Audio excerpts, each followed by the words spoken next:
مشايخنا شيئا لهم الفاتحة. أعوذ بالله من الشيطان الرجيم. بسم الله الرحمن الرحيم. الحمد لله رب العالمين الرحمن الرحيم مالك يوم الدين إياك نعبد وإياك نستعين اهدنا الصراط المستقيم صراط الذين أنعمت عليهم غير المغضوب عليهم ولا الضالين آمين. السلام عليكم ورحمة الله وبركاته. الحمد لله رب العالمين والصلاة والسلام على أشرف الأنبياء والمرسلين وعلى آله وصحبه أجمعين. اللهم صل وسلم وبارك على سيدنا محمد الفاتح لما أغلق والخاتم لما سبق ناصر الحق بالحق والهادي إلى صراطك المستقيم صلى الله عليه وعلى آله وصحبه حق قدره ومقداره العظيم. قال رب اشرح لي صدري ويسر لي أمري واحلل عقدة من لساني يفقهوا قولي. اللهم لك الحمد وإليك المشتكى وأنت المستعان ولا حول ولا قوة إلا بالله العلي العظيم.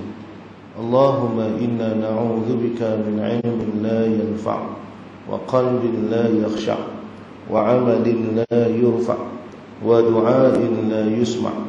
الصلاة والسلام عليك يا سيدي يا رسول الله خذ بيدي قلت حيلتي أدركني. لا إله إلا الله وحده لا شريك له له الملك وله الحمد وهو على كل شيء قدير. أما بعد. Alhamdulillah, pertamanya dan selamanya marilah sama-sama kita merafakkan setinggi-tinggi rasa syukur kita kehadrat Allah Subhanahu wa taala kerana dengan limpah kurnia dan izin daripada Allah pada malam ni alhamdulillah Allah Subhanahu wa taala mengumpulkan kita bersama-sama di dalam majlis ilmu, dan moga-moga dengan segala kebaikan yang Allah Subhanahu wa taala limpahkan ke atas diri kita, ianya menjadi sebab untuk kita semua diangkat kedudukan di sisi Allah Subhanahu wa taala. Kerana Allah sallallahu alaihi wasallam Muhammad, kalau di sisi makhluk ni biar kita ni jadi orang awam tak apa. Kalau di sisi makhluk kita ni biar jadi orang awam. Sebab kalau jadi orang yang bukan daripada kalangan orang awam, maksudnya orang yang ada jawatan, orang yang ada kekuasaan, perkara tersebut tak menguntungkan kita dan tak merugikan kita pun sebenarnya. Kalau ada kedudukan di sisi manusia ni, benda tu tak bawa apa-apa faedah dan tak bagi apa-apa mudarat. Tapi dari sisi Allah Ta'ala ni, tak boleh kita ni duduk pada maqam orang awam. Pasal apa ni? Pasal dengan Allah Ta'ala ni, kalau tak jadi, tak keluar daripada kalangan orang awam di sisi Allah, maka kita akan menjadi hamba yang rugi. Kerana hamba yang mendapatkan kurniaan, limpahan kebaikan yang cukup banyak di sisi Allah ni bukan daripada kalangan orang awam. Allah bagi kemuliaan pada Rasul. Rasul ni orang awam ke tak? Allah bagi kemuliaan pada para awliya. Mereka orang awam ke tak? Kesemua mereka ni merupakan orang-orang yang mempunyai kedudukan yang istimewa di sisi Allah. Maka kita kena ada azam macam tu. Maka sebab tu pada setiap kali Allah Ta'ala bagi dekat kita kebaikan, Allah bagi dekat kita kenikmatan, Allah kurniakan kepada kita ini kemuliaan, maka kita mengharapkan dengan segala pemberian Allah itu menjadi sebab untuk kita semua diangkat kedudukan di sisi Allah, dikurniakan kedudukan yang baik di sisi Allah, insya-Allah. Amin ya rabbal alamin. Baik. Jadi bayang rahmati Allah Subhanahu wa taala sekalian, hari ini kita nak sambung pengajian bacaan kitab Aqidatul Najin kita. Allahumma salli ala sayyidina Muhammad. kita masuk pada fasal orang taklid, orang yang taklid. Maksud. Baik. Sebut pasal taklid ni tuan-tuan, Allahumma salli ala sayyidina Muhammad. Nak kenal orang taklid ni lagu mana? Kita dah bincang dah tentang ilmu, kita cerita tentang alim, kita cerita tentang jahil. Allahumma salli ala sayyidina. Dan kita nak bincang pada bab taklid. Dan perkara ni kita kena tahu dan kita kena faham sungguh, supaya kita ni tak menjadi orang yang taklid dalam masalah akidah. Tadi tuan-tuan, Allahumma salli ala sayyidina Muhammad, dibawa satu masalah dalam grup asatizah kami ni. Ada grup asatizah ni. Asatizah ni dia ada usrah-usrah dia tuan-tuan. Dia ada kumpulan-kumpulan ni yang kita buat perbincangan ilmu dalam tu. Tadi dibincangkan satu perkara tentang perkara yang kita risau lama dah, dan hari ini dia mula berlaku tuan-tuan, iaitu kesamarataan agama tuan-tuan. Bila dibawa kepada kita ni istilah-istilah yang menjadikan orang mula merasakan agama Islam ni sama tinggi dengan agama yang lain. Sedangkan Nabi SAW sebut al-Islamu yu'la wa la ya'lu alaih. Islam ni paling tinggi, tak ada yang lebih tinggi daripada dia. Bila disebutkan Islam tu yu'la, maksudnya yang paling tinggi. Kalau benda paling tinggi, macam mana ada sama tinggi?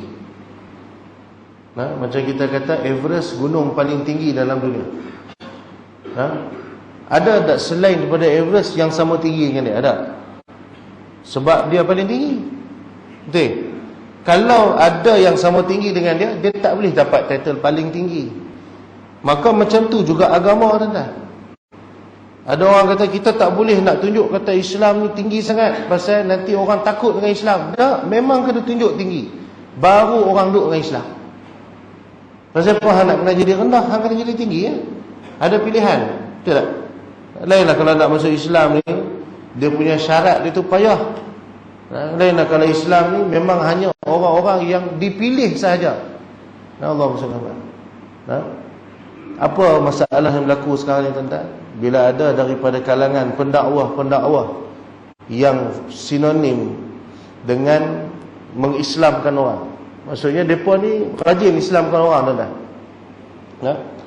Mereka ni rajin islamkan orang. Jadi satu tokoh lah, dia mula menggunakan istilah-istilah yang tak boleh diterima pakai dalam agama kita. Apa antaranya? Bila dia berdebat dengan orang Kristian dalam masalah Nabi Isa alaihi salam. Bila orang putih kata, orang Kristian dia kata Jesus ni son of God dia lah. Maka dia tidak menolak perkataan tersebut dengan alasan mengatakan anak Tuhan ni adalah anak yang berhubung secara kehambaan, bukan secara lahiriah tu anak Tuhan dia kata. Maksud apa ni? Orang soleh dia kata. Bila dah jadi kesayangan Tuhan, jadi itulah disebut sebagai anak Tuhan. Lepas tu kalau dalam Islam ni, anak Tuhan ni ramai dia kata. Jadi orang Kristian terkejut pasal dengar kata apa? Oh, bukan Jesus saja anak Tuhan. Tuan-tuan, kalau orang yang tak mengaji tauhid tuan-tuan, orang yang tauhid dia sekadar ikut-ikutan, dia akan setuju tak dengan ayat tu? Jangan letak kita tuan-tuan, anak-anak kita yang tak mengaji ni tuan-tuan, yang kefahaman dia dalam berakidah ni hanya sekadar ikut-ikutan. Kita mak ayah mengaji tauhid, tapi kita tak ajak tauhid ke anak-anak kita. Kita duk kemas tauhid kita seorang kan. Hak anak-anak ni tak mengaji tuan-tuan, cucu-cucu kita tak reti tuan-tuan. Saya baru siap karang satu buku tuan-tuan. Allah SWT. Alhamdulillah Allah bagi izin. Lama dah saya teringin nak buat buku, dan alhamdulillah hari ni Allah bagi izin saya siapkan buku tu. Buku tu saya buat ringkasan daripada kitab Ayyuhal Walad. Kitab Ayyuhal Walad ni tuan-tuan, kitab masyhur. Kitab yang boleh kata semua orang mengaji kitab. Jadi saya ringkaskan kitab Ayyuhal Walad tu jadi satu bentuk risalah kecil.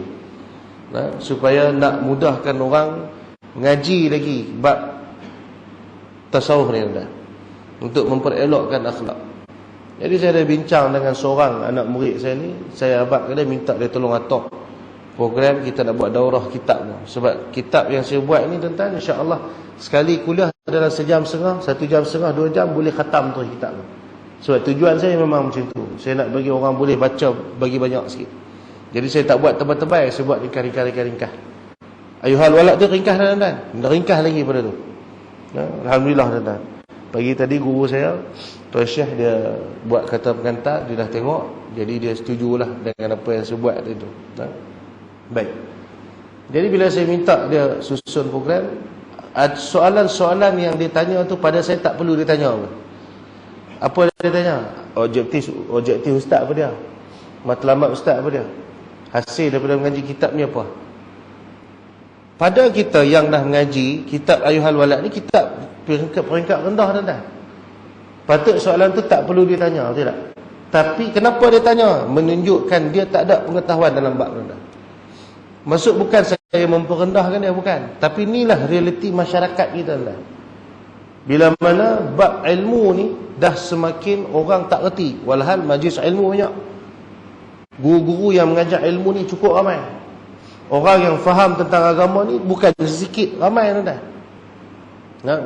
Sekolah tahfiz sekarang ni tumbuh mengalahkan sekolah kebangsaan, dia tak?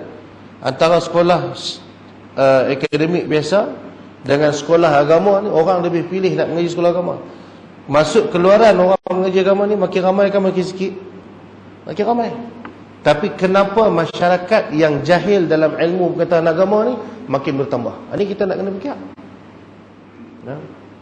Jadi bila tokoh-tokoh yang macam tu tuan-tuan bercerita tentang perbezaan agama dalam keadaan menyamakan agama Islam dengan agama lain, masalah tak tuan-tuan yang ni?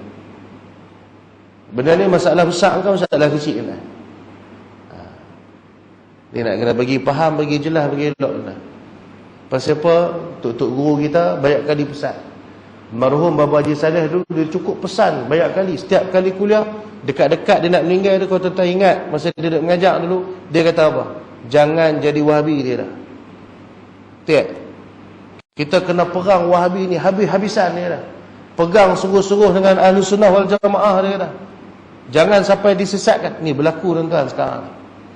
Bila mana tokoh-tokoh yang macam ni diangkat, akhirnya orang tak nampak kemuliaan agama Islam. Orang akan sangka apa? Agama Islam ni sama dengan agama lain. Jadi sebab tu orang yang bukan Islam mudah masuk Islam. Sebab dia merasakan tak ada perbezaan apa sangat pun. Tu yang orang bukan Islam hari ni kalau masuk Islam tudung masih tak pakai. Dia bukan Islam dulu, dia tak tutup aurat, dah masuk Islam dia masih lagi buka aurat. Sebab dia tak dapat merasakan kemuliaan agama Islam. Lepas tu bila dia tak syok dengan Islam, dia boleh pula convert balik kepada agama dia yang asal. Dah berlaku dah tuan-tuan. Benda ni berlaku dah. Dia boring dengan Islam macam tak ada apa pun, tukar balik agama dia. Allah SWT. Sebab apa? Puncanya kita ni yang reti tak mau ajak orang bagi reti dah. Faham tak? Jadi sebab tu bila setiap kali kita baca kitab ni tuan-tuan, Allahumma salli ala sayyidina Muhammad, saya sangat-sangat mengharapkan tuan-tuan kita jadi orang yang betul-betul faham tentang isi kitab ni, supaya kita boleh didik keluarga kita, zuriat keturunan kita ni, supaya terselamat daripada fitnah-fitnah akhir zaman yang cukup dahsyat hari ini. Sebab hari ini kita sedang berada pada zaman perkara yang benar dianggap salah, perkara yang salah dianggap benar. Kita tengah duduk di zaman itu. Kalau dulu orang minta hutang ni, orang hormat, orang siap tolong lagi nak tolong kutip hutang. Sekarang bila orang kutip hutang tuan, orang kata dekat orang kutip hutang, hang tak jaga maruah orang terima hutang. Nampak? Tak nah. Walhal kawan tu berhutang tak berbayar. Puluh tahun dah. Berjalan sana sini, shopping sana sini. Kita tak puas hati, habaq dekat orang, tolong saya minta hutang dah. Bukan kawan tu nasihat orang hutang tu, nasihat kita balik. Tak payahlah panjang-panjang sangat. Hang bukan dapat untung apa, BP lah kat dia. Dia bukan senang sangat tu, hang nampak? Ni zaman dia dah, ni zaman dia. Zaman orang yang dizalimi terus dizalimi. Allah SWT. Jadi kita kena hati-hati tuan-tuan. Baik, tersambung. A'udzu billahi minasyaitonir rajim. Bismillahirrahmanirrahim. Qala musannif rahimahullahu ta'ala wa nafa'ana bi'ulumihi wa nawwara qulubuna bi nuri anwari asrarihi amin. Adapun orang ta'liq, yakni i'tiqad kepada Allah dan Rasul itu semata-mata ikut perkataan orang jua, maka disebutkan makna bagi orang yang ta'liq itu tuan-tuan ialah orang yang dalam i'tiqad dia kepada Allah dan Rasul ini hanyalah semata-mata mengikut perkataan orang. Dia tak percaya dengan Allah, dia tak percaya dengan Rasul dengan sebab kefahamannya, tapi dengan sebab ikut-ikutan. Bila orang tanya, apa siapa semayang? Mak aku semayang. Faham tak? Apa siapa kita kena kata, hang percaya ke Tuhan wujud? Percaya. Mana hantar Tuhan tu wujud? Tu mak aku kata. Mak aku kata tak ada yang layak disembah melainkan Allah. Maksud dia tak merasakan kewujudan Allah dengan kefahaman dia sendiri. Hanya sekadar ikut-ikutan. Jadi ini maksud ta'liq tuan-tuan. Maka ikut itu tiada dalil padanya. Ada Allah SWT. Padahal jazam ia akan ta'liqnya itu, maka bersalahan ulama pada sah imannya. Baik. Jadi maka yang dikatakan ikut itu bermaksud dia ni hanya sekadar ikut-ikutan tanpa mempunyai sebarang dalil terhadap keyakinan dia. Dia tak faham pasal apa dia beriman dengan Tuhan. Sebab itu disebutkan oleh musannif, padahal jazam ia akan ta'liqnya itu. Padahal dia ikut sungguh-sungguh. Dia bukan ikut sememang tak, dia bukan ikut sekat-sekat tak. Dia ikut sungguh. Dia tak berani tinggal semayang. Dia ikut sungguh walaupun dia tak tahu pasal apa kena semayang. Bila orang kata ni kena puasa, dia puasa walaupun dia tak tahu atas perintah siapa dia puasa. Ada Allah SWT. Yang dia tahu masuk 1 Ramadan kena puasa. Habis 30 Ramadan boleh raya. Tapi siapakah yang memerintahkan ibadah tersebut, atas tujuan apakah ibadah itu diperintahkan, dia tak tahu. Faham? Maka kata musannif, bersalahan ulama pada sah imannya. Maka ulama, Allahumma salli ala sayyidina Muhammad, ada khilaf dalam pada nak mengatakan iman orang yang ta'liq ni sah ataupun tak. Maka dia ada dua pendapat di sini dah. Allah SWT. Baik. Maka kata setengah daripada ulama kafir. Kafir ia, Allah SWT. Makna kata walaupun kata dia ni bertaklid sungguh dengan apa yang diikut tadi ni, jazam sungguh tuan-tuan, tak ada berbelah bahagi dah. Ikut sungguh-sungguh, maka kata sebahagian daripada ulama imannya tidak sah. Jadi bila iman tak sah ni, makna kata apa? Kafir lah. Wal'iyadzubillah. Maka kata musannif dhaif pendapat ni. Makna kata pendapat ni adalah pendapat yang bukan jumhur. Allah. Tapi ada lah pendapat. Ada alasan ni, ada. Kenapa? Kerana orang yang ta'liq ni dia takkan boleh jadi orang yang jazam pada pendirian dia. Esok kalau dia ikut orang lain pula, hari ni memang dia ikut hak betul, esok jumpa dengan orang hak tak betul, dia ikut hak tu, habislah. Faham tak? Maka atas kerana itu setengah ulama mengatakan iman yang ada pada orang yang ta'liq ni, Allahumma salli ala sayyidina Muhammad, tak sah. Dia kafir. Allah SWT. Itu pendapat hak pertama. Allah SWT. Baik. Dan kata setengah, maka kata setengah ulama yang lain, mukmin, Allah SWT, iaitu yang muktamad, yang jumhur. Jadi sebahagian pendapat ulama yang lain mengatakan orang yang mempunyai iman secara ta'liq ini, Allahumma salli ala sayyidina Muhammad, dia sah iman dia selagi mana dia ikut hak betul. Faham? Maka ini pendapat yang lebih kuat. Kenapa? Karena sifat Ar-Rahman yang ada pada Allah Ta'ala, yang tak pernah Allahumma salli ala sayyidina Muhammad, membuang mana-mana daripada kalangan hambanya yang betul-betul nak buat baik.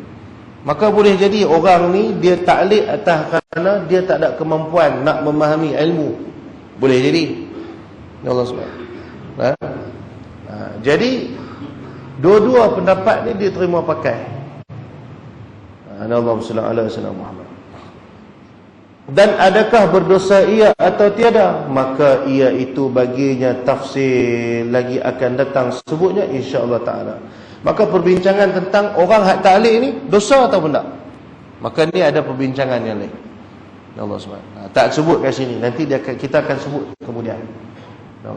Cukup untuk permulaan awal ni Allahumma salli ala sayyidina Muhammad, kita faham pendapat ulama terhadap orang yang beriman secara taklid ni, dia ada dua pendapat. Ada yang kata kafir, ada yang kata sah imannya. Yang kata kafir ni pendapat dia lemah sikit. Hak kata betul beriman ni, hak ni kuat. Maka nak pegang yang mana? Dua-dua kena pegang tu dah. Tak boleh kita menidakkan salah satu. Allah SWT. Jadi waktu bila kita nak pegang yang kata tak boleh, waktu bila kita nak pegang kata yang boleh. Yang boleh ni kita pegang pada ketika orang tu memang tak ada kemampuan nak pergi mengaji. Contoh duduk dalam hutan tuan-tuan. Ada orang masuk pergi buat dakwah dalam hutan, ajak dan dia terpaksa keluar. Tak sempat nak berikan kefahaman, tapi dia dah tinggalkan kaedah. Pagi kena buat macam ni, subuh macam ni, zuhur macam ni, asar macam ni. Ni kalau dalam bab makan dia buat macam ni, kalau dalam bab suci macam ni. Dia ajak dah semua. Cuma dia tak boleh bagi faham lagi pasal apa nak kena beriman dengan Tuhan. Maka orang ni pun keluar, dan orang ni tak ada kemampuan nak keluar pergi mengaji dah. Maka ketika tu takkan Allah ni zalim sangat. Bukan kerana hamba ni sengaja memilih untuk tak mau keluar daripada keadaan tersebut. Maka disebabkan itulah pendapat yang mengatakan iman taklid ni lebih diterima oleh Allah Ta'ala, lebih kuat atas kerana tu. Boleh faham? Baik, Allah SWT. Dan kita kena pegang juga, kata orang yang bertaklid dengan iman secara taklid ni, hukum dia sama dengan kafir. Kena pegang. Kat atas siapa? Orang yang sengaja tak mau pergi mengaji. Masjid depan rumah kan, buat mengaji tauhid ni tiap-tiap malam, tak mau pergi mengaji. Dia lebih sanggup pergi keluar duit, minum kopi 4 gelas, 5 gelas, bayar tak apa, berhutang tak apa, daripada main duduk dalam masjid mengaji hak free ni kan. Duduk kat kedai makan ni kon pun tak ada. Tidak, sambil duduk lepak di situ, peluh ketik-ketik pasal apa panas. Duduk dalam masjid ni sejuk. Saya malam ni sejuk lah. Baru baik demam. Tu suara macam Ramli Sarip sikit pula ni. Memang ramai dah tegur kan. Tapi sajalah. Allah. Ya Allah.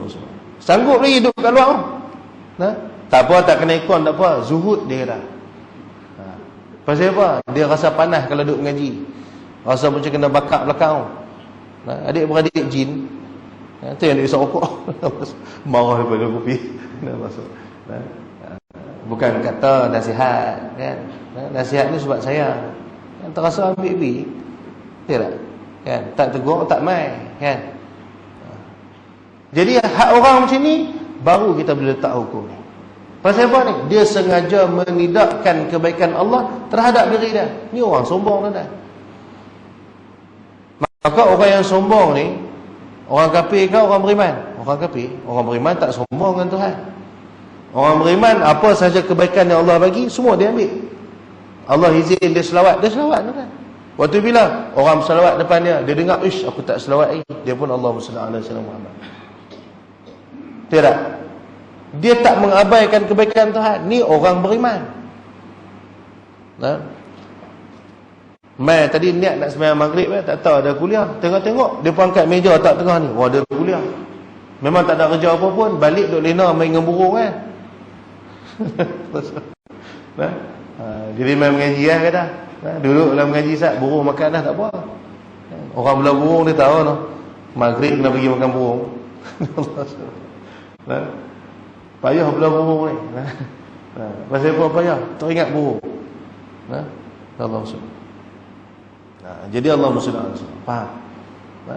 Tak ada plan pun, tapi atas kerana iman dia, nampak kebaikan Tuhan kat atas diri dia, maka dia tak tolak.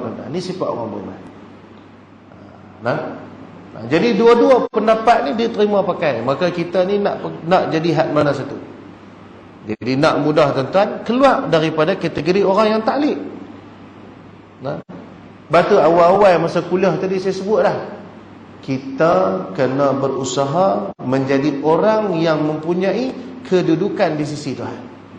Kalau di sisi manusia tak ada kedudukan, tak ada masalah dah. Tapi di sisi Allah, kalau kita jadi orang awam, tak jadi orang yang ada kedudukan, kita akan bermasalah dah. Kita akan masalah. Yalah tu mahsyar 40 tahun nak berdiri lah. Ada pendapat kata 40 hari, tapi satu hari itu sama dengan 1000 tahun. Satu hari ke akhirat sama dengan 1000 tahun. 40 hari 40,000 tahun dah. Duduk berdiri congok kat situ, tunggu. Punya dahsyatnya siksa berdiri di mahsyar ni tuan-tuan. Sampai tahap ada daripada kalangan orang yang berdiri di mahsyar ni kata kat Tuhan, ya Allah, kami dah tak sanggup dah nak berdiri ni. Masukkan terus kami dalam neraka pun tak apa, kami lebih sanggup masuk dalam neraka dia. Walhal siksa neraka lebih berat daripada mahsyar. Tapi kerana tak sanggup menahan beban menunggu di mahsyar tuan-tuan, dia sanggup nak masuk neraka dulu. Tu sampai tahap tu. Nak jadi orang awam ni tuan-tuan. Nak jadi orang awam ni. Nak jadi orang awam sedekah RM1 lagi tuan-tuan. Orang awam tak apalah, saya ikhlas orang awam ni dah. Jadi saya bagi juga pada tak bagi langsung. Tidak. Tidur malam-malam, tidur tak payah mangkit-mangkit. Tengok bola tak apa mangkit. Tahajud tak payah usaha. Allah SWT. Saya teringat satu pesan daripada guru saya, Tuan Guru Ustaz Ahmad Rizal. Dia ada cerita dalam satu kuliah dia, Allahumma salli ala sayyidina Muhammad. Masa tu umur dia 23 tahun dia. 5 subuh masuk 5.45. Dia mangkit pergi masuk, naik ke masjid tu pukul 5.30. Masa tengah duduk rakaat kedua, dia kata almarhum ayah dia, almarhum Tuan Guru Haji Ghazali Hasbullah, dia ambil satu tongkat kayu, dia kata besar ni, dia kata dia ambil tu, dia tengah duduk rakaat kedua, bubuh kat tengah kepala ni, betul-betul tengah kepala. Rakaat kedua bagi, bagi. Apa almarhum Tuan Guru kata kat dia? Dia kata macam mana nak jadi ulama, macam mana nak jadi orang alim, dia kata. Kalau semayang tahajud pukul 5.30 pagi, tak ada satu orang alim yang mangkit tahajud 15 minit sebelum subuh, dia kata. Bayangkan dia mangkit tahajud kan, di masjid, bukan di rumah. Kita tahajud dalam bilik kita, gigi pun tak gosok. Betul tak? Orang azan subuh pun kelang kabut nak mandi. Pun berasa macam ahli syurga level tertinggi dah. Berasa macam kita ni aku dengan Nabi ni insya-Allah berjiran lah. Betul tak? Bayangkan Tuan Guru katuk kepala dia, habaq macam tu, teriak dia dah. Allah SWT. Nangis dia dah. Allah SWT. Kita ni lagu mana dah. Allah tiang Allahumma salli ala sayyidina Muhammad. Kadang-kadang bila saya jumpa orang kata saya ni orang baik, saya malu dah. Sebab saya kenal diri saya. Allah SWT. Kalaulah dosa ni boleh bau tuan-tuan, orang tak mau kawan dengan kita. Orang kata saya ni rendah diri. Bukan saya rendah diri lah, saya cakap benda betul. Orang tak percaya, tu masalah. Bukan orang baik kita. Tuhan bagi orang nampak kita baik. Adakah bila Tuhan bagi orang nampak kita baik ni satu nikmat? Tak, boleh jadi satu bala tuan-tuan. Bila kita melupakan kebaikan Allah, kita mula tenggelam dalam pujian orang, kita mula rasa aku memang betul-betul baik. Macam saya kata tadi, mangkit tahajud gigi pun tak gosok, ambil wuduk tek mata pun tak hilang lagi kat mata. Allah. Mayang subuh kat dalam bilik bukan keluar pergi masjid pun. Allah. Tidak. Mangkit dah, lena balik. Cerita ke orang hak mangkit, hak lena tu tak cerita. Saya tiap hari 4.30 mangkit dah Ustaz. Oh, 4.30 mangkit tu buat apa? Sambung tidur. Tiap. Kita cerita dah kita lena balik ambil subuh, jaga-jaga orang azan. Cerita. Dah, kita cerita hak mangkit dah. Kadang tu cerita hak mangkit 3 minggu lepas. 3 minggu sudah mangkit ke 4.30, hak tu dia cerita apa? Saya kalau tidur 4.30 tu dengan mangkit dah tak. Bila? Tak payah tanya bila dah. Jawab. Siapa tak mau tanya, tak payah tanya bila. Kalau saya abang betul bila, malu dia. Siapa? 4 minggu sudah saya dah. Pagi tak sat 7.30. Ada. Ni bahaya ni kan. Jadi lepas tu dengan Allah Ta'ala ni tak boleh jadi orang biasa, tak boleh. Kena usaha jadi orang yang luar biasa. Walaupun kita sedar, nak menjadi luar biasa di sisi Allah ni merupakan satu anugerah. Satu anugerah. Kalau Tuhan tak pilih, kita tak boleh jadi.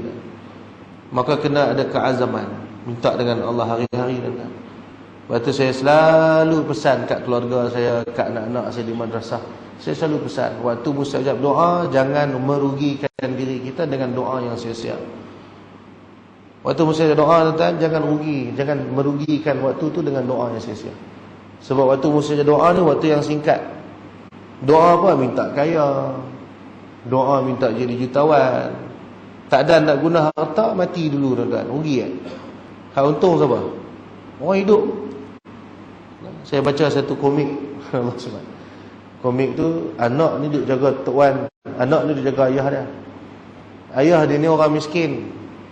Masa tengah sakit-sakit, dia kata kat anak dia, Roy, anak dia nama Roy tuan. Komik, cerita komik. Kata Roy, ayah ni tak ada benda nak bagilah dah.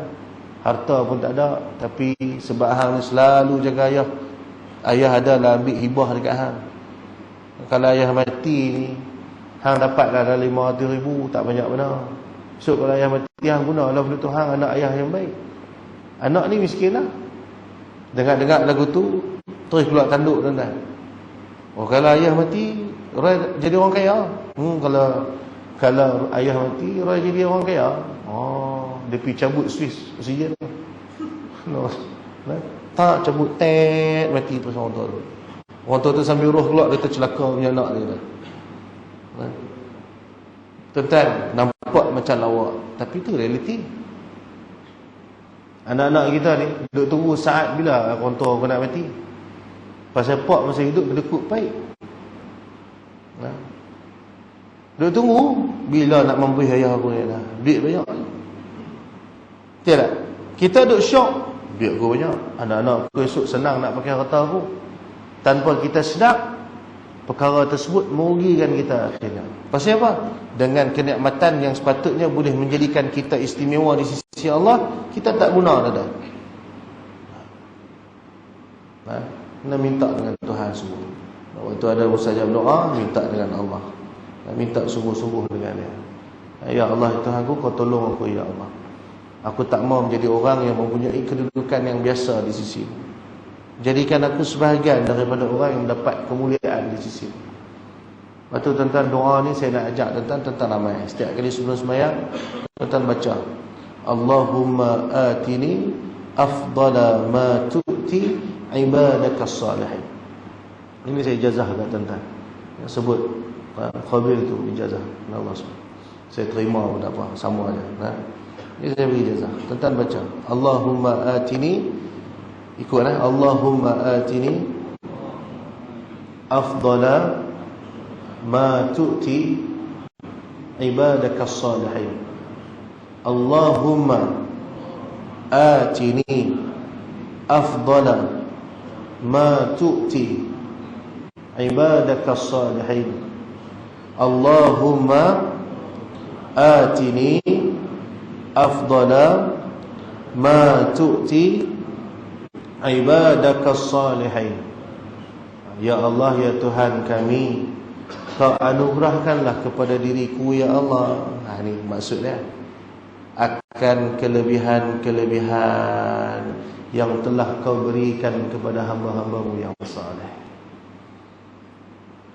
Waktu bila nak baca, sebelum angkat takbir, Lepas kita baca surah An-Nas kan, kita baca lafaz isti'azah, minta Allah jaga sembahyang kita biar bagi khusyuk, baca doa ni.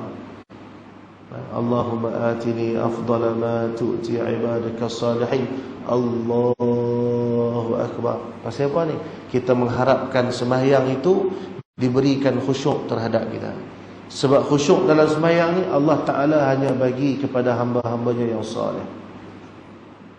Lain daripada tu Tuhan tak bagi, tuan-tuan. Pasal apa nak kena minta khusyuk dalam sembahyang ni dapat kat kita? Kerana khusyuk dalam sembahyang ini akan menjadikan kita dikurniakan buah daripada solat, iaitu inna solata tanha 'anil fahsya wal munkar. Kita ni duk cari jalan pasal apa, macam mana cara nak jauh pada dosa, macam mana. Jawapan duduk dalam sembahyang, tuan-tuan. Siapa suka buat dosa, sembahyang tak betul lagi. Siapa suka mengumpat, sembahyang tak betul lagi. Siapa rasa selesa dengan dosa, dengan maksiat, sembahyang tak betul lagi. Siapa berasa bahagia dengan kurangnya amal taat kita, sebab sembahyang tak betul, tuan-tuan. Walhal kalau duit dalam poket kita kurang, tuan-tuan boleh hidup dalam keadaan bahagia kan? Hari ni berapa ramai orang berniaga stres, tuan-tuan. Bukan sebab mereka rugi, keuntungan tak banyak macam dulu kan. Dulu boleh buat untung sehari 500, lah boleh buat takat 300, untung juga, bukan tak untung. Stres tak? Orang berniaga stres tak? Saya tengok dalam Facebook merata orang tulis ni. Ada seorang kawan sini, Allah sebab saya kesian kat dia, tuan-tuan tolong doa supaya Allah buka hati dia main mengaji balik. Dulu masa duduk main mengaji, niaga dia elok. Sebab terlalu kasihkan dunia, nak lebih lagi, tinggal mengaji, pula niaga. Akhirnya niaga tak ke mana, mengaji pun tak ke mana. Dia tulis apa dalam status dia? Allahumma salli ala sayyidina Muhammad. Dia kata Allahumma salli ala sayyidina Muhammad. Macam mana ayat dia? Dia kata tolong doakan saya boleh berlari, dia kata. Lah ni pun dah sakit lutut dah. Faham tak maksud dia?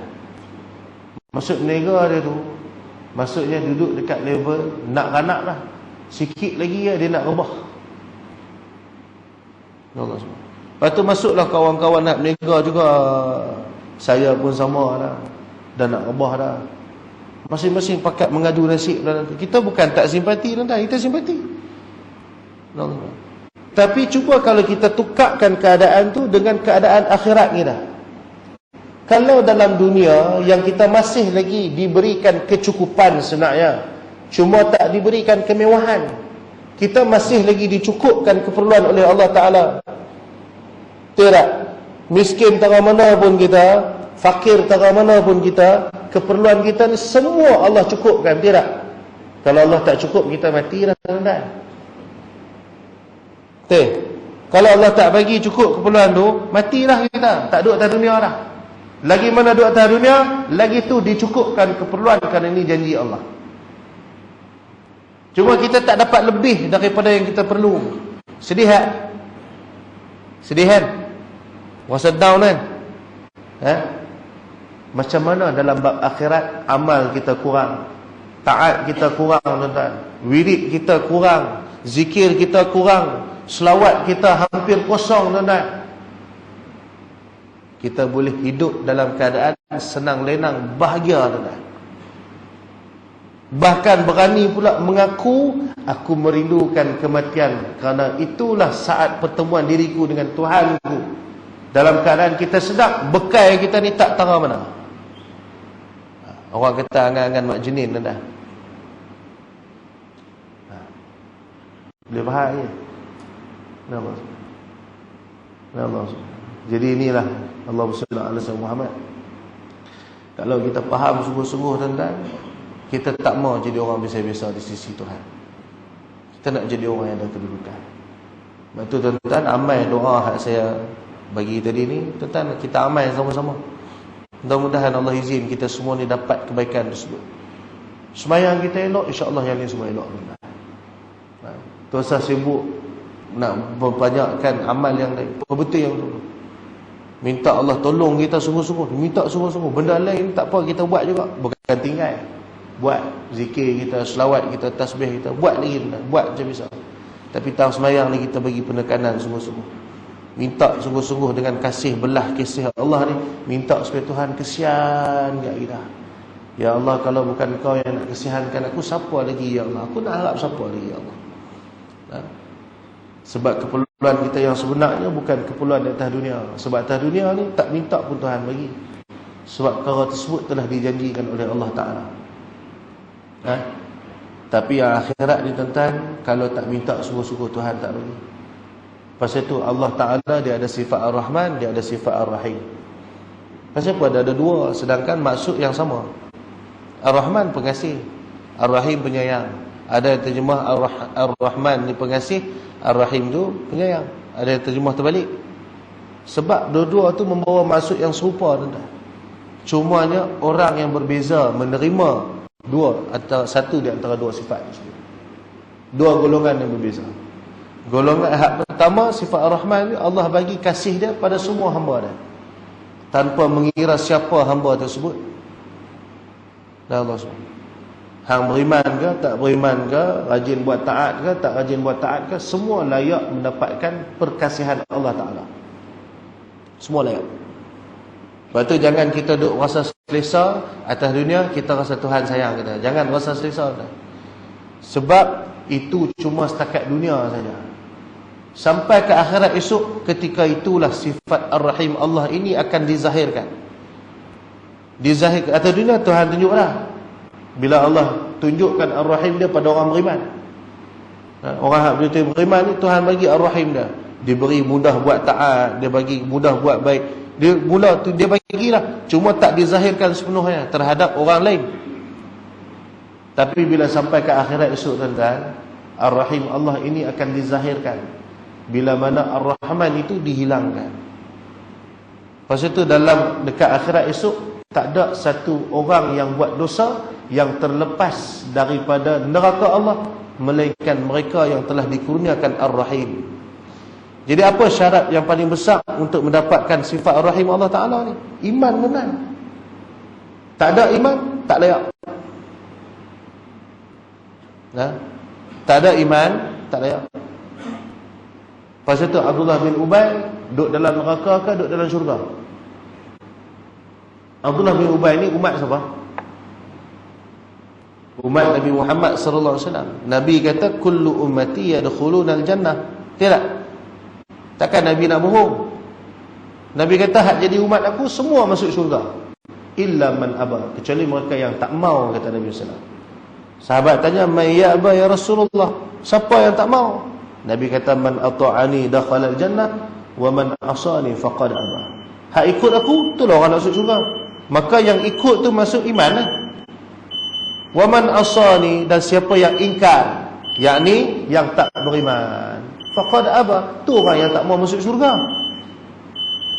Jadi syarat nak dapat syafaah Rasulullah, syarat nak dapat Ar-Rahim Allah Ta'ala, iaitu mendapatkan rahmat masuk syurga tadi ni, syarat utama dia apa tuan-tuan? Iman. Jadi kalau iman ni duduk kat kategori taklid lagi tuan-tuan, lagu mana tuan-tuan? Sebab ada dua pendapat. Ada hak kata kafir, ada yang kata mukmin. Jadi masalah dah tu. Jadi nak kena duduk kat iman taklid ke kena luar daripada iman taklid tuan-tuan? Jelas ni. Jangan kita duk rasa selesa tuan-tuan, sebab kita orang mengaji. Orang tak mengaji tak apa. Kita orang mengaji tak boleh rasa selesa dengan keadaan. Bila kita mengaji ni patut menambahkan takut kita terhadap Allah Ta'ala. Oh, takutnya ya Allah, kalau kau tak tolong aku masalah. Kita bukan hidup ke lama. Tidak. Itu yang dulu Allah SWT. Saya kalau orang tanya umur, saya malu nak abang. Pasal Tok Guru saya macam-macam jenis. Allah SWT. Macam-macam bentuk fahaman, pegangan dia. Tiba satu hari guru saya kata, dia kata apa? Radan, ayah nak tanya hang. Hang malu nak abang umur hang kat orang siapa? Kita pun abang kan, Nabi SAW kata 3 benda jangan cerita ke orang. Salah satu dia umur. Bukan Nabi kata, ulama kata Allah SWT. Pasal kalau tahu umur, orang merendahkan kita. Kita ni nak mengajar orang. Guru saya kata apa? Allah SWT. Ayah nak tanya hang lah. Kalau hang tak habaq umur hang dekat orang, umur hang kui kurang ke kui tambah? Faham? Faham? Kui tambah ke kui kurang dah? Tambah juga. Hang habaq pun tambah, tak habaq pun tambah je. Kalau nak cerita pasal hormat hang dia kata. Hang habaq pun orang hormat, tak habaq pun orang hormat. Dan kalau hang tak habaq, ada jaminan ke orang yang takkan hormat hang? Yalah, tengok muka pun nampak umur 16. Rasa muda. Tengok muka pun nampak ni baru 16 ni ustaz ni. Orang nak hormat ke tak juga? Jadi atas sebab apa? Melainkan orang-orang yang Allah angkat kedudukannya lain. Tok guru, alim ulama, layaklah selayaknya mereka untuk menyembunyikan rahsia tersebut. Jadi maksudnya apa? Guru saya kata apa saya? Maksudnya apa pada perkataan itu? Dan hang tak sedar diri. Hang tu bukan tok guru. Hang tu tukang garu terus ada pasal tok guru. Faham? Jadi Allahumma salli ala sayyidina Muhammad. Tu maksud apa yang kita bincang tadi tu, itu maksudnya. Allah SWT nak dapatkan kefahaman sungguh-sungguh supaya tak jadi orang yang ikut-ikut semata-mata. Mana biar kita buat apa-apa tuan-tuan, buat dalam keadaan kita reti, dalam keadaan kita faham. Bila orang tanya, kita ada sebab. Jadi bila orang tanya, Ustaz siapa Ustaz abang umur ke orang? Saya ada sebab saya. Bukan sebab ikut orang. Mana? Ustaz siapa buat macam ni? Saya buat macam ni pasal macam ni. Tuhan kata macam ni, Nabi kata macam ni. Pasal tu saya buat. Biar kita duduk dalam level tu tuan-tuan. Faham? Jelas tak ni? Allah SWT. Dia lah? Baik. Ketahui olehmu, Allah SWT Muhammad, bahawa sebab mendatang dapat ilmu yang baharu itu 3 perkara. Allah SWT. Jadi musannif beritahu kat kita perkara yang akan menjadikan kita ni mendapatkan ilmu, ada 3 perkara. 3 benda ni kalau ada, kita akan mendapatkan ilmu yang baru. Ya Allah SWT. Ilmu tentang apa? Tentang i'tiqad kita terhadap Allah dan Rasul. Maka bagi orang yang nak keluar daripada taklid, dia kena cari 3 benda ni tuan-tuan, supaya bertambah padanya pengetahuan. Jadi 3 benda ni dia ada 3. Yang pertama, khabar yang sadiq, wallahu subhanahu wa ta'ala ala. Nanti kita sambung InsyaAllah. Dia tak boleh panjang-panjang sangat. Ngajak kat sekolah tak apa, ngajak kat masjid tak boleh. Sebab hak duk ni semua hak geng-geng outdated. Lutut tak boleh pakai lama dah. Dah maaf dah melawak dah. Saya suka melawak dah. Jadi dia tak boleh lama-lama sangat. Saya takut nanti nak bangun-bangun jam tulang belakang. Dah masalah kat orang lain, bukan masalah kat dia. Jadi mudah-mudahan tentang apa yang kita belajar, apa yang kita baca, jadi sebab untuk kita semua dikurniakan kebaikan di sisi Allah Subhanahu wa taala insya-Allah. Sebab hakikatnya tentang kita ni tak ada apa-apa pun, melainkan hanyalah pada kebaikan Allah yang diberikan ke atas kita. Tu ya, kita boleh buat taat, kita boleh buat baik. Semua asbab daripada kebaikan Allah terhadap diri kita. Tu ya. Maka jangan sesekali kita melupakan kebaikan Allah terhadap kita, tuan-tuan. Mudah-mudahan dengan sedikit ingatan ini menjadikan kita ni bersyukur dengan Allah Ta'ala. Jadi taklah sombong dengan Tuhan. Kita terima kasih kepada ya Allah, terima kasih ya Allah, terima kasih. Hak tu dah cukup untuk menjadikan kita hamba pada Allah. Sebab sifat hamba ni dia kena berharap dengan Tuhan. Maka kita mengharapkan segala kebaikan yang Allah bagi ini jadi sebab kebaikan ke atas kita insya-Allah. Bolehlah kita sama-sama lah menuju ke arah tu insya-Allah. Tuan-tuan tolong doakan saya tentang keluarga saya, anak-anak saya, sahabat-sahabat saya, pelajar-pelajar di madrasah, supaya Allah izinkan kami jadi orang baik, tuan-tuan. Tuan-tuan pun bukan orang lain dah, keluarga saya dah, kan? Jadi tuan-tuan tolong doa lah selalu. Tuan-tuan tolong doa. Mudah-mudahan berkat doa semua Allah izin kami ni duduk pada tempat yang baik insya-Allah. Sebab perkara yang saya takut, tuan-tuan, kalau hari ni Allah bagi buat baik, esok Tuhan tak izin, saya risau tuan-tuan. Jadi mudah-mudahan dengan berkat doa semua, Allah izinkan kebaikan ni berkekalan ke atas kami semua, insya-Allah. Amin ya rabbal alamin. Dan saya doakan kepada semua juga tuan-tuan. Moga-moga tuan-tuan semua diberikan kebaikan oleh Allah, dipelihara dalam rahmat Allah, dianugerahkan keampunan dan berpanjangan, dipermudahkan segala urusan dunia akhirat, dilepaskan daripada kesusahan dunia, dilepaskan daripada kesusahan akhirat, dijauhkan daripada kemurkaan Allah, diizinkan untuk merasakan cinta terhadap Allah, cinta terhadap Rasulullah, dan diizinkan untuk dibangkitkan semula bersama dengan Rasulullah sallallahu alaihi wasallam, insya-Allah. Amin ya rabbal alamin. Ini doa saya untuk tuan-tuan. Tadi tuan-tuan, mudah-mudahan Allah Subhanahu wa taala memudahkan segala hajat kita dalam pada nak menjadi hamba yang baik di sisinya. Moga-moga Allah Ta'ala menunjukkan kasih sayangnya yang tidak ada batas terhadap kita semua, insya-Allah. Amin ya rabbal alamin. Dan sebelum saya tangguh tuan-tuan, saya nak minta tuan-tuan tolong doakan supaya projek kita untuk buat daurah kitab risalah kecil buat anakku yang tercinta, anakku yang dicintai. Itu buku yang saya buat tuan-tuan, yang saya berusaha tulis. Tuan-tuan tolong doakan supaya Allah mudahkan urusan cetakan dan juga urusan daurah yang saya rancang nak buat sama-sama dengan Ustaz Amidi, insya-Allah. Tuan-tuan tolong doa. Saya nak cari penaja tuan-tuan, penaja untuk kitab tersebut. Kita target 5,000 buah kitab. Satu kitab harga RM10. Tuan-tuan sponsorlah seorang 10 buah. Kan, kalau seorang 10 buah baru 100. Kan, kalau malam ni seorang 10 buah pun dah kita dapat banyak dah. Kan. Jadi tuan-tuan tolong pakat-pakat sponsor supaya saya, tujuan saya tuan-tuan, saya nak bila saya pergi bawa kitab tu pergi kuliah-kuliah buat daurah tuan-tuan, saya nak bagi percuma ya. Saya nak bagi percuma ke orang. Saya tak mau orang beli. Pasal lebih berkat dengan cara tersebut. Pasal apa? Bila dia baca, pahala dia tu dapat ke orang hak yang wakaf. Bukan wakaf, sumbang. Orang hak yang taja buku tu. Jadi dia buat, kita dapat pahala. Maka kebaikan tu lebih besar daripada dia sendiri beli, dia sendiri baca. Tuan-tuan pun dah beli, bacalah juga nanti. Kan, jangan beli tak baca pula. Kan, Allah SWT. Jadi maksudnya kita buat satu benda ni biar kebaikan itu beranak tuan-tuan. Kita nak dia beranak. Jadi tuan-tuan, kalau ada daripada kalangan tuan-tuan yang nak jadi penaja kitab tersebut, nanti boleh jumpa dengan Ustaz Hayat. Tuan-tuan jumpa dia, beritahu berapa buah kitab nak sumbang. Kalau nak sumbang 10 tu rasa sikit, nak sumbang 100 buah, silakan tuan-tuan.